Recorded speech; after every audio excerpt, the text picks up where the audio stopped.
2026년 6월 2일 화요일 매일 성경 묵상을 시작하겠습니다. 오늘 하나님의 말씀은 고린도전서 1장 10절로 13절의 말씀입니다. 고린도전서 1장 10절로 13절의 말씀입니다. 형제들아, 내가 우리 주 예수 그리스도의 이름으로 너희를 권하노니 모두가 같은 말을 하고 너희 가운데 분쟁이 없이 같은 마음과 같은 뜻으로 온전히 합하라. 내 형제들아, 근로의 지편으로 너희에 대한 말이 내게 들리니 곧 너희 가운데 분쟁이 있다는 것이라. 내가 이것을 말하거니와 너희가 각각 이르되 나는 바울에게, 나는 아볼로에게, 나는 게바에게, 나는 그리스도에게 속한 자라 한 것이니 그리스도께서 어찌 나뉘었느냐. 바울이 너희를 위하여 십자가에 못 박혔으며 바울의 이름으로 너희가 세례를 받았느냐. 아멘. 우리가 잘 알듯 고린도 전서는 고린도 교회에 어려움이 있어 사도 바울이 편지했던 내용입니다. 고린도 교회는 사도 바울이 2차 선교 여행을 할 때 개척한 교회였습니다. 그런데 고린도 교회를 개척했던 이 시기에 바울의 마음이 중요한데, 바울은 고린도가 있는 유럽으로 가려 하지 않았고 소아시아의 중심 도시였던 에베소로 가려 했습니다. 그러나 성령께서 에베소로 가려는 바울을 막으시고 유럽으로 건너가게 하셨고, 그것에 순종하여 유럽으로 넘어가 세웠던 교회가 고린도 교회입니다. 그러니 누구보다 성령께서 이 지역을 집중하고 계시고 인도하신다는 것을 명확히 인지한 상태였습니다. 그리고 그곳에서 만났던 브리스길라와 아굴라, 그 부부를 만나게 되었고 실라와 디모데까지 그 사역에 함께하며 1년 6개월간 고린도 교회를 개척하고 도왔으니 매우 부흥하였고, 바울은 그 어느 지역보다 고린도 교회를 매우 열정적으로 사역했던 곳입니다. 그런데 매우 허무한 것으로 그 교회가 무너졌습니다. 그것은 분열 때문이었습니다.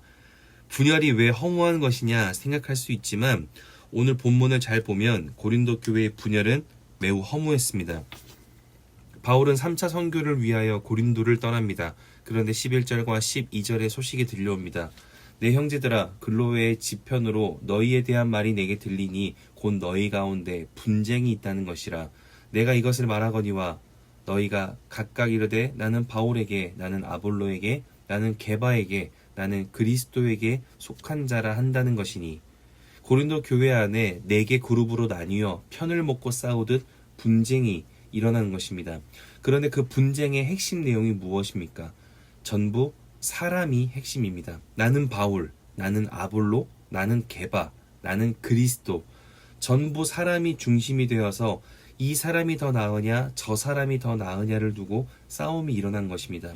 심지어 예수님도 하나님의 말씀 그 자체이신데도 불구하고 바울과 아볼로와 게바라는 그 베드로와 동급으로 취급되어 사람끼리의 분쟁의 선상에 함께 놓여져 계십니다. 그러니 이 분열이 왜 허무한 것이냐?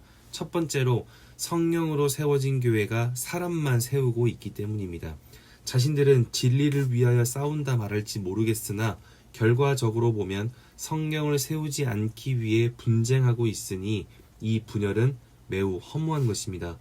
두 번째로, 그래서 사도 바울이 처음에 편지할 때 무엇이라 말하는가 하면 10절에 너희 가운데 분쟁이 없이 온전히 합하라 라고 말합니다.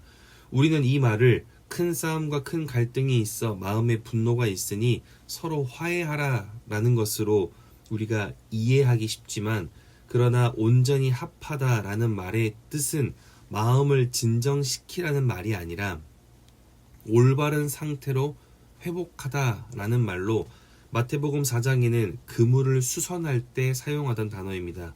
그리고 10절에 너희 가운데 분쟁이 없이 할 때 분쟁이라는 말도 헬라어를 보면 갈라진 틈이라는 의미와 몸이 조화를 이루지 못하다라는 말로 쓰이는 단어로, 종합해 보면 분쟁이란 단순히 마음의 갈등을 말하는 게 아니라 조화롭지 못한 상태를 말하는 것으로, 결국 분쟁은 올바른 것이 무엇인가의 싸움, 진리의 어떤 문제인 것 같지만 사실 조화롭지 못한 상태가 만들어낸 자연스러운 결과라는 것을 놓쳐선 안 됩니다. 그러니 고린도 교회 사람들의 분쟁은 매우 허무한 것입니다. 왜냐하면 구원받은 사람으로서 매우 조화롭지 못한 결과를 만들어내는 중이기 때문입니다. 무슨 말인가? 사도 바울은 14절에 그리스도께서 어찌 나뉘었느냐? 바울이 너희를 위하여 십자가에 못 박혔으며 바울의 이름으로 너희가 세례를 받았느냐? 마지막 17절에 그리스도께서 나를 보내심은 오직 복음을 전하게 하려 하심이로되 말의 지혜로 하지 아니함은 그리스도의 십자가가 헛되지 않게 하려 함이라. 즉 사람이 세워지는 것은 그리스도의 십자가가 헛되게 만드는 것인데 문제는 그리스도를 십자가에서 내리고 누구를 자꾸 세우는 것입니까? 분쟁, 그 빈틈에 계속해서 사람을 세우는 것입니다. 결국 우리는 복음을 가진 자로 신앙을 가지고 있다고 말하지만 결국 우리의 구원의 중심에는 사람이 달려있는 조화롭지 못한 삶을 우리가 살게 되었다고 사도 바울은 말하고 있는 것입니다. 그래서 무엇을 이루라고 강조합니까? 온전히 합하라. 즉 올바른 상태를 회복하기 위하여 구원의 십자가의 중심에 누구를 다시 세우라는 것입니까? 그리스도를 세우라는 것입니다.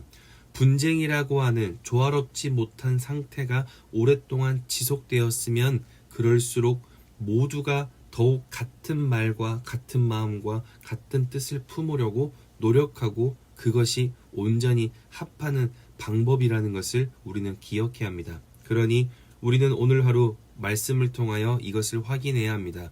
나는 삶의 중심에 그리스도의 십자가가 세워져 있는가? 아니면 사람이 세워져 있는가?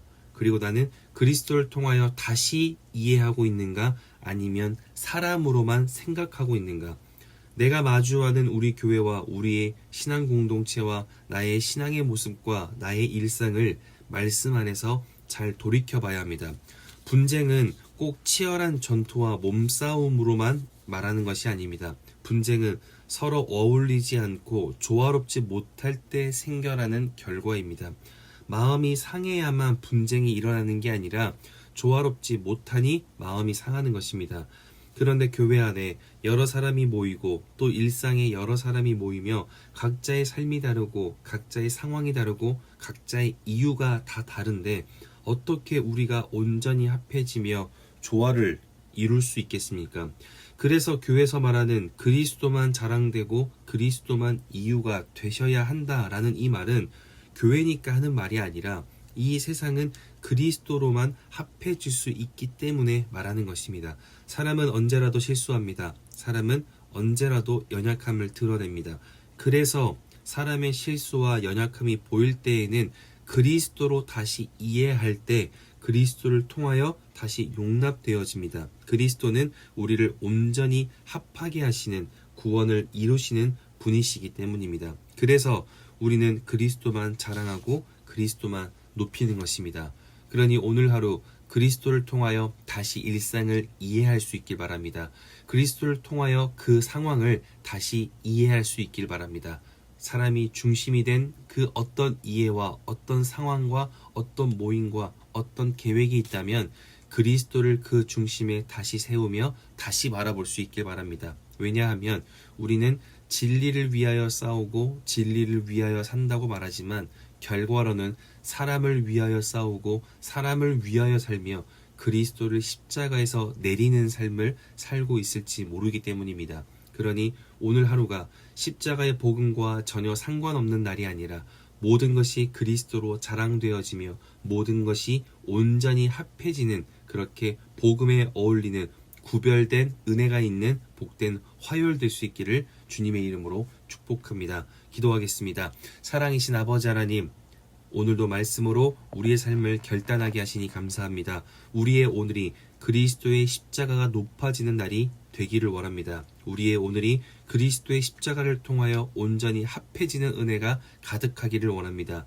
복음이 나를 통하여 그렇게 일하여지고 우리의 가정에 복음이 그렇게 가장 큰 기준이 되어지며 소망을 품고 살아갈 수 있는 우리를 통하여 우리의 일상에 평안이 시작되고 하나님의 그 은혜와 평강이 모든 곳에 가득하게 하여 주시옵소서. 그렇게 인도하실 주님께 감사와 찬양을 드리며 이제는 우리 주 예수 그리스도의 은혜와 하나님의 사랑하심과 성령의 내주교통 역사하심이 모든 상황과 모든 계획에 사람이 아니라 그리스도의 십자가로 이해하고 돌아보며 복음에 합당한 온전한 삶을 살아내기로 결단하고 돌아가는, 함께 예배하는 모든 하나님의 사람들 머리 위에, 그리고 멀리 해외군의 지방에 있는 가족들, 우리 교회 환우들과 우리 교회와 복중의 생명까지 이제로부터 영원토록 함께하옵시기를 간절히 축원하옵나이다. 아멘.